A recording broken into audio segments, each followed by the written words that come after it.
From Glendale, Arizona, a belated Merry Christmas, and what a tremendous treat for Buccaneer fans on Christmas night in Glendale, Arizona at State Farm Stadium, the site of Super Bowl 57. The Buccaneers come from behind and beat the Arizona Cardinals the old-fashioned way with a field goal in overtime. They did, and we waited for it all day, and we'll get into some of it, but it's not exactly how you draw it up, but the object is to win the game, and Russell Gage came in big in the overtime drive. Mike Evans made a big catch. They got themselves in position, and they had an opportunity and took advantage with the field goal to put them ahead in overtime. Yeah, the Buccaneers, I don't know what it is about the first half. I mean, we just sort of... the first 55 minutes, you mean? Well, okay, the first 55, Dave, but I mean, we settled for 2 field goals in the first half. What a great night Ryan Succop had before we go any further. 4 field goals, all 4 for 4. Leading scorer of the game, obviously, with a point after touchdown, and the game-winning field goal at the end in overtime. So kudos to Ryan. I think he's a candidate for a special teams player of the week. What do you think? Yeah, I agree. I mean, obviously. He's already had it like once. But how about another one for Ryan Succop? Now, in the second half, we do the same thing. It's 3 and out. We get a first down, then we have to punt the ball, and then a turnover. Right. But in the final 8 minutes and 40-some seconds of the game, we look like a different team out there. What did we do different? Well, some of it is mindset. Some of it, they went to the hurry up, and you can see that the Cardinal defense was visibly, struggling. They had a couple guys go down, but they couldn't substitute. They couldn't keep guys fresh, and the Bucs were able to take advantage of it, and it really paid off for them down the stretch. But go back to the beginning. They drove down the field nicely, and Tom Brady has a shot in the corner of the end zone to hit Julio Jones for a touchdown to go up 7-0. But okay, they missed that. But then the next drive, they get stopped on 2nd and 1, 3rd and 1, and 4th and 1 to turn it over on downs. And then after that, they had a big missed block on a screen, which became an issue, and they had to punt. And then obviously after that, they had a touchdown and a first down, but both called back by penalties, so they had to settle for a field goal. So they had a lot of opportunities early, and a lot of what the second half was last week in the big loss to the Bengals crept in a lot early in the ball game.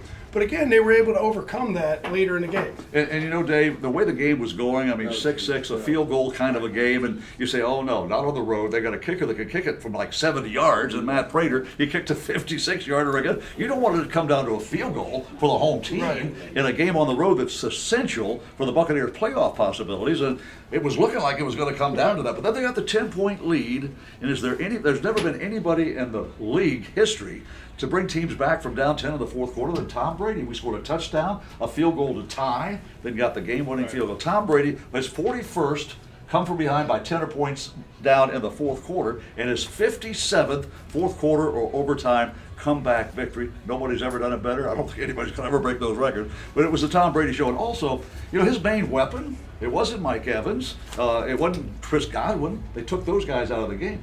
Leonard Fournette. He is going to be one tired football player on Monday and Tuesday. Yards from scrimmage, I think he got near 200. Yeah, no, he really did a nice job. And that was that long drive that had the big touchdown they needed to get back in the ball game before the field goal. And really, it's what he does best. He's running the ball inside. He breaks a good run. He catches a pass. He catches the check down a lot. Tom Brady relies on him a ton. He, and along with Rachaad White, who also had a touchdown today. So, these guys are so important to Tom Brady's offense, and obviously down to your third left tackle. So protection was an issue at time. But again, overall, they kept themselves in the game. The defense did a great job because you knew Prater had that long range, and before the end of regulation, they were getting kind of on the fringe of where he would at least be able to take a shot.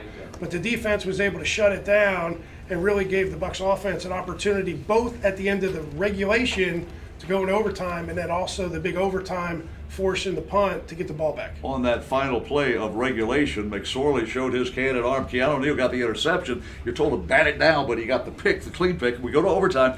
Tom Brady engineers the game-winning field goal drive on our first possession. We win 19-16. Head home 7-8. And before we leave, Merry Christmas. What a great Christmas present. The Bucs are 1 game up in the NFC South. We've got Carolina on Sunday at 1. Is that for all the marbles? It is, and they did a great job yesterday, and they physically, took over the ball game and ran for a ton of yards. So the Bucs know that they ran 300 plus. Yeah, 230 in the first half. Yeah. Carolina. So the Bucs have their challenge, but and they're going to have it. Did they not beat us 24-3? Did they not make us look like a bad football team? I think they did. Do we owe them one day? We got payback. Hey, 1916 overtime, a thriller in the State Farm Stadium, and the roof was open. Maybe that brought us good luck. We could see the shining stars, and we saw a shining star, Tom Brady, do his thing. Thank you, Tom Brady. Merry Christmas to you and your family. How about them Buccaneers? Bucs win. Bucs win. Bucs win. See you next week.